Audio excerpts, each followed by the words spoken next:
오늘 함께 살펴볼 하나님의 말씀 레위기입니다. 레위기 10장 12절부터 20절 말씀 교독하도록 하겠습니다. 구약성경 레위기 10장 12절부터 20절에 있는 말씀 우리 교독하도록 하겠습니다. 제가 먼저 12절 읽겠습니다. 모세가 아론과 그 남은 아들 엘르아살에게와 이다말에게 이르되 여호와께 드린 화제물 중 소재에 남은 것은 지극히 거룩하니 너희는 그것을 취하여 누룩을 넣지 말고 제단 곁에서 먹되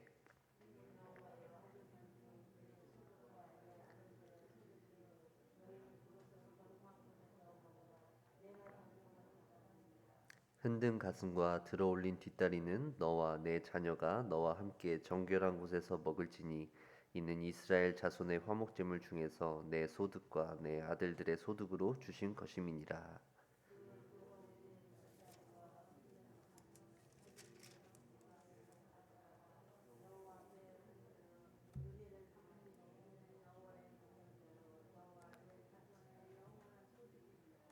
모세가 속죄제 드린 염소를 찾은즉 이미 불살랐는지라 그가 아론의 남은 아들 엘르아살과 이다말에게 노하여 이르되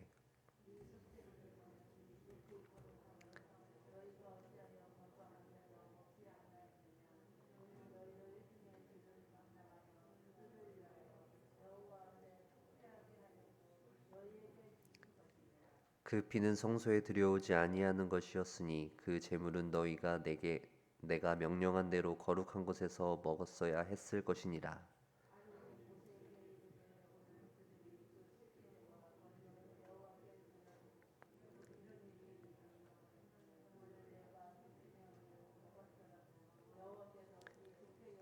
함께 읽겠습니다. 모세가 그 말을 듣고 좋게 여겼더라. 아멘. 예, 저희는 지금 레위기를 살펴보면서 5대 제사, 번제, 소제, 화목제, 속죄제, 속건제 이렇게 5대 제사와 거기에 대한 규례들을 살펴보았고요. 이제 제사장 위임식 이후에 벌어지는 일들을 살펴보고 있습니다. 중요한 것은 레위기에서 이 제사를 다룰 때 크게 두 가지 관점에서 다루고 있어요. 먼저 1장 1절부터 6장 7절까지는 백성의 관점에서 드리는 제사에 대해서 이야기하고 있고요. 6장 8절부터 7장 37절까지는 제사장의 관점에서, 그러니까 제사장들이 제사를 드려야 하는 경우에 대해서 어떻게 제사를 드려야 될지 기록하고 있는 것이죠. 같은 제사라고 하더라도 같은 뭐 번제, 같은 소제, 같은 속죄제 이렇게 제사가 5대 제사들 중에서도 일반 백성들이 드리는 제사와 이 제사장들이 드리는 제사는 조금씩 달랐습니다. 중요한 것은 이렇게 일반 제사장들과 일반 백성들과 제사장들이 드리는 이 제사들이 다르다는 것, 이것을 우리가 기억해야 돼요. 그래서 이제 제사가 좀 복잡해지는 건데 그 조금 다른 차이로 인해서 사실 오늘 우리가 읽은 본문에서 여러 가지 상황들이 발생하는 것이거든요. 사실 이스라엘 백성들이 이 제사, 율법이 제정한 대로 이 제사를 드리는 것이 그렇게 오래되지 않았습니다. 애굽에서 나온 뒤로 시내산에서 율법을 받은 뒤에 구체적으로 이제 이 제사들을 실행하는 것이 기간이 많지 않았기 때문에 아무래도 좀 익숙하지 않았을 것 같아요. 오랫동안 제사를 드리다 보면 이제 말하지 않아도 자연스럽게 몸에 배기 때문에 뭐 실수를 하지 않을 텐데 아무래도 그 기간이 짧다 보니 그러지 않았을까라는 생각이 들고요. 중요한 것은 어쨌든 그런 일들로 인해서 그 10장 앞부분 보시면 나답과 아비후가 목숨을 잃게 되죠. 제사를 드릴 때 다른 불을 가져다가 드림으로써 하나님이 정하신 방법이 아닌 방법으로 제사를 드리다 보니까 그런 일이 벌어지고 말았어요.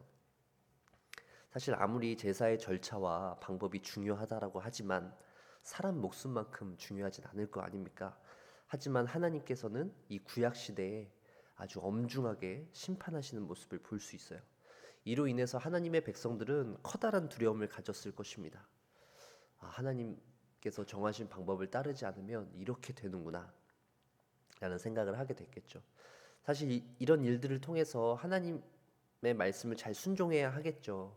하나님을 두려워하면서 우리가 참 방법과 제사를 드릴 때 절차대로 규례대로 잘 드려야겠다라는 생각을 하겠지만 이 두려움이 더 컸을 것이에요. 잘못하다가는 이게 목숨을 잃을 수 있는 그런 상황이기 때문에 얼마나 두려웠겠어요. 막 벌벌 떨면서 제사를 드리지 않았을까요? 결국 하나님 앞에 순종하는 모습에 있어서 이스라엘 백성들은 뭔가 기계적으로 할 수밖에 없었다라는 것이죠. 자, 이런 상황 속에서 오늘 우리는 본문을 좀 살펴보려고 하는데요. 오늘 우리가 읽은 본문은 크게 두 가지로 나눠볼 수 있어요. 먼저는 12절부터 15절이 앞부분이고요. 그리고 다음은 16절부터 20절이에요. 앞에 12절부터 15절은 이제 제사장이 제사를 드리고 난 뒤에 취할 수 있는 소득이 있는 것이죠. 재물의 일부분은 이 제사장의 것이다라는 것을 말해주고 있는 내용이고요. 뒤에 부분 16절부터 20절은 이제 제사를 드린 후에 모세가 이 남겨져 있어야 될 이 재물이 있는데 없는 거예요. 그래서 아론의 남겨진 두 아들 엘르아살과 이다말에게 야 이거 어디가 있냐 가져와라 이렇게 얘기하는 것이죠. 근데 이미 그게 어떻게 됐을까요? 예, 다 불살라 버렸어요. 예, 남겨뒀어야 되는 것인데 불살라 버린 것이죠. 그래서 이제 모세가 분노하는 내용이 16절부터 20절 내용입니다. 이 제사장들이 취해야 될 재물이 있었기 때문에 그것은 남겨두었다가 이 거룩한 곳에서 이제 그것을 제사장들이 먹었어야 했었죠. 이제 그것이 규례였고 절차였는데 그것을 살라버렸단 말이에요. 16절 말씀을 보세요. 모세가 속죄제 드린 염소를 찾은즉 이미 불살랐는지라. 이제 모세는 규례대로라면 이게 당연히 남아 있어야 하는데 보이질 않으니까요. 참 답답했던 것이죠. 나답과 아비후가 지금 다른 불을 들여서 목숨을 잃은 지 얼마 되지도 않았는데 또 실수를 하는 것이죠. 야, 이게 정말 제사장들 정신 똑바로 차려야 될 것 같고 교육을 좀 더 시켜야 될 것 같고 막 모세의 마음속에서 이렇게 막 부하가 치밀어 오르는 것 아니겠어요? 그래서 모세가 분노한 것이죠. 야, 도대체 너희는 지금 눈앞에서 이런 실수들을 보고도 얼마 실수가 일어난 것을 보고도 또 이런 실수를 하는 것이냐 라고 하면서 막 소리를 지르는 것이에요. 그건 불태울 것이 아니라 남겨두어서 거룩한 곳에서 먹어야 하는 것이지 너희가 왜 그렇게 실수를 하느냐라고 막 이렇게 얘기를 했겠죠. 여기서 다시 한번 정리하자면 제사장들이 드리는 속죄제와 일반 백성들이 죄를 지었을 때 속죄하기 위해서 제사를 드릴 때 어떤 속죄제는 조금 달라요. 제사의 어떤 제물도 달랐고요. 일반 백성들이 죄를 지었을 때 드려야 하는 그 제물들과 제사장이 죄를 지었을 때 드려야 하는 이 제물이 달랐고요. 그리고 또 이제 하나님께 나아갈 때 이 죄를 지은 백성이 하나님 앞에 나와서 제사를 드리겠다는 경우하고 제사장이 제사를 집례하는 사람이잖아요. 이 제사장들이 그 집례할 때 어떤 이 속죄하기 위해서 방법이 다를 수밖에 없는 것이죠. 이것은 마치 우리가 이제 매일 시간을 정해놓고 뭐 이렇게 새벽에 나온다든지 공예배 시간처럼 수요일 그리고 주일 이렇게 우리가 예배를 드리잖아요. 이렇게 예배를 드릴 때 우리가 성도들이 드리는 것과 또 이 제사장들이었던 목회자와 어떤 교회의 직분자들이 드리는 어쨌든 교회에서의 어떤 이 책임에 따라서 나오는 책임감이 많이 다를 것 같아요. 구약 시대의 제사장들과 회중이 달랐던 것처럼요.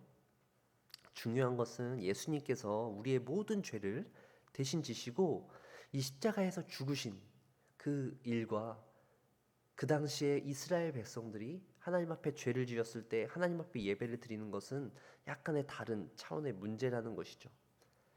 예수님의 보혈과 그 희생의 공로, 우리는 그것을 붙잡고 예배를 하는 것인데요.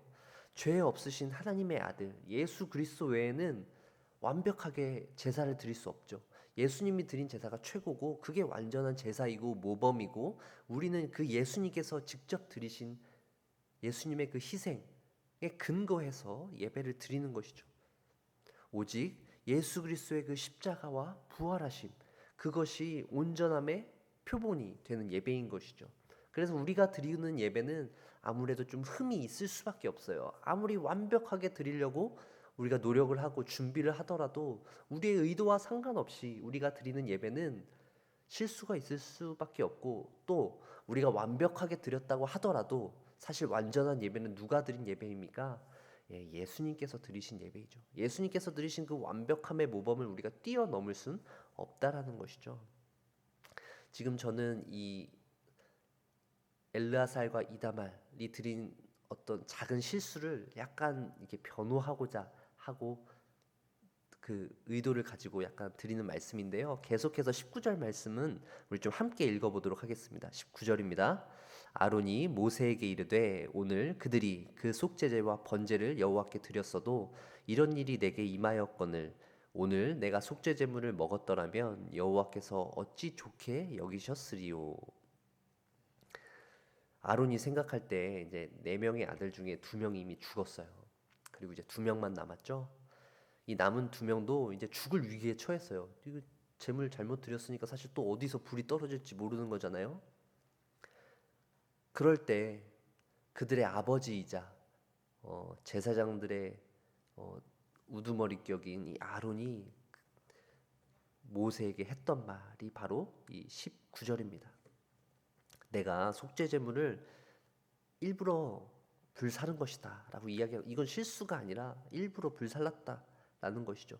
왜냐하면 이미 나답과 아비후의 그 실수가 있었고 그 모든 것들을 내가 제대로 관리하지 못하고 내가 처리하지 못한 그 책임이 나에게 있기 때문에 내가 이 속죄 제물 역시도 남겨두지 못하고 살은 것이다 라고 이야기하고 있는 것이에요. 왜냐하면 제사가 제대로 드려지지 못한 그 모든 책임들에 대한 그 책임감을 누가 가지고 있었을까요? 바로 아론이 갖고 있었기 때문이죠. 아들들의 실수도 있지만 아버지인, 그리고 아버지를 넘어서서 이 제사장으로서 본인의 어떤 책임감을 말해주고 있는 것이죠. 그래서 제사장들이 죄를 지었을 때는 그것을 먹지 못하고 살라야 했기 때문에 아론은 그냥 살라 버린 것이죠. 아론의 무거운 마음이 느껴지는 것이에요.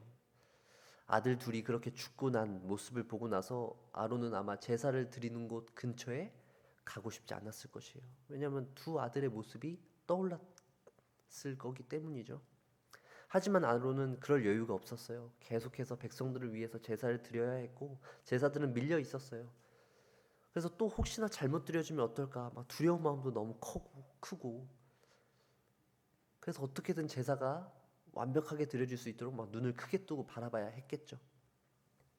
그런 와중에 또 자신들을 위한, 제사장들을 위한 속죄 제사도 드려야 했어요. 그래서 아론은 그 모든 잘못이 자신에게 있음을 통감하면서 속죄 제물을 다 태워버린 것이죠. 사랑하는 성도 여러분, 아론의 이런 모습을 한번 생각해 보세요. 교회 시대를 살아가는 우리에게도 동일하게 적용할 수 있습니다. 이것을 살을 것이냐 말 것이냐, 어떤 율법의 규례에 얽매이는 것이 아니라 우리는 먼저 하나님께서 주신 이런 말씀들을 볼 때 하나님께서 주시는 그 두려움에 사로잡히는 것이 아니라 우리의 마음을 담아서 하나님 앞에 순종하길 원해야 하는 것이죠. 나의 상황과 나의 심정에 따라서 하나님 앞에 예배를 드리러 나올 때 최선을 다해서 순종하는 모습으로 나와야 하는 것이에요. 율법적으로 뭔가 기계적으로 어쩔 수 없이 막 끌려 나오는 심정으로 나오는 것이 아니라 삶의 현장에서 우리가 이 예배를 준비하면서 하나님 앞에 어떻게 하면 하나님께서 기쁘시게 받으실 수 있을지 고민하며 준비하며 나와야 한다는 것이죠. 제사장으로서 아론은 자신이 제사를 집례하기 어렵다는 판단을 했어요. 백성의 죄를 위해서 속죄 제사를 드려야 하지만 지금 자신의 상황과 어떤 모습은 그럴만하지 않았다라는 것이죠. 자신 역시도 부주의하고 연약함으로써 실수할 수 있다는 것을 깨달은 것이에요. 온전하지 못한다는 것을 깨달은 것이죠. 그래서 그는 그 속죄 제물을 남겨둘 수 있고 그것을 먹을 수 있었지만 자신이 죄를 지었다라고 판단되어졌기 때문에 그 속죄 제물을 모두 불살랐죠. 그래서 이 얘기를 모세에게 했을 때 모세가 굉장히 기뻐했어요. 20절 말씀 보시면 모세가 그 말을 듣고 좋게 여겼더라. 모세도 아론의 그 심정을 여기고 당신이 한 그 행동이 참 좋았다라고 넘어간 것이죠. 그의 분노를 거두게 된 것이에요. 하나님의 말씀을 순종할 때 우리는 이것이 규례다, 이것이 절차다, 이것이 원칙이다, 이것을 벗어나면 안 된다 라고 생각하기 쉽지만, 사실 하나님께서는 힘이 없는 자들은 또 제물을 다르게 드릴 수 있도록 어떤 정해진 규례 이외에 또 다른 해석의 여지들을 열어놓으셨어요. 또 많은 사람들이 하나님의 말씀을 따를 수 있도록 다양한 방법으로 제사를 드릴 수 있도록 또 마련해 놓은 것이죠. 은혜의 길을 열어놓으신 것이에요. 하나님께서는 규칙과 절차에만 얽매이는 분이 아니십니다. 그것이 소용없다라는 것이 아니라 그 규례와 절차, 법칙을 뛰어넘는 그 법이 하나 있다라는 것이죠. 사도 바울은 로마서 3장 23절 24절에서 이렇게 말하고 있어요. 모든 사람이 죄를 범하였음에 하나님의 영광에 이르지 못하더니 그리스도 예수 안에 있는 속량으로 말미암아 하나님의 은혜로 값없이 의롭다 하심을 얻은 자 되었느니라. 아멘. 우리가 하나님의 영광에 이르며 그리스도로 인해서 주어지는 구원, 그것은 우리의 힘으로 얻는 것이 아니죠. 그리스도 예수 안에 있는, 예수께서 우리에게 주신 예수님의 그 은혜와 사랑으로 인해서 우리는 하나님께서 주시는 그 구원을 받을 수 있는 것입니다. 그로 인해서 우리가 하나님의 영광을 얻을 수 있는 것이죠. 비록 우리 가운데 있는 이 죄악된 모습들, 우리의 연약함과 실수로 인해서 제사들이 온전히 지켜지지 않을 수 있어요. 흠이 있을 수 있죠. 우리가 아무리 완벽하게 준비하려고 해도 그럴 수밖에 없다라는 것이에요. 하지만 그런 우리의 연약함을 덮어주시고 하나님께서는 이 제사라는 절차를 통해서 우리가 하나님에게로 나아오시는 것을 기뻐하고 계셔요. 우리는 비록 부족하지만, 우리가 준비한 제사는 어딘가 조금 모자라지만, 오직 우리는 예수 그리스도께서 우리를 위해서 흘리신 그 피와 그 제사를 통해서 예수 그리스도의 그 십자가 안에서 머물 때 우리가 드리는 이 예배가 온전해질 수 있다라는 것이죠. 비록 우리의 죄로 인하여서 우리는 예배를 드리기 힘든 상황이지만, 예배를 드릴 때 집중하지 못하고 예배 드릴 때 하나님 앞에 나아가기에 뭔가 부족한 마음이지만, 우리의 모습을 바라보는 것에서 그치는 것이 아니라 우리의 시선은 오직 예수 그리스도를 향해 있어야 합니다. 예수만을 바라보며 주님께서 우리의 가운데 어떻게 행하시며 주님께서 우리의 삶 가운데 어떠한 일들을 행하실까를 기대하며 주님만을 바라보며 나아가야 한다는 것이죠. 우리에게 힘과 능력을 주시는 분은 오직 예수 그리스도라는 사실을 기억하시면서 이 세상 가운데 살아갈 때 우리가 오늘 이 말씀을 읽으며 힘있게 살아가길 바랍니다. 하나님께서 우리 정윤의 모든 가족들에게 주님과 동행할 때 그런 동일한 은혜와 힘, 능력을 주실 줄 믿습니다. 기도하겠습니다.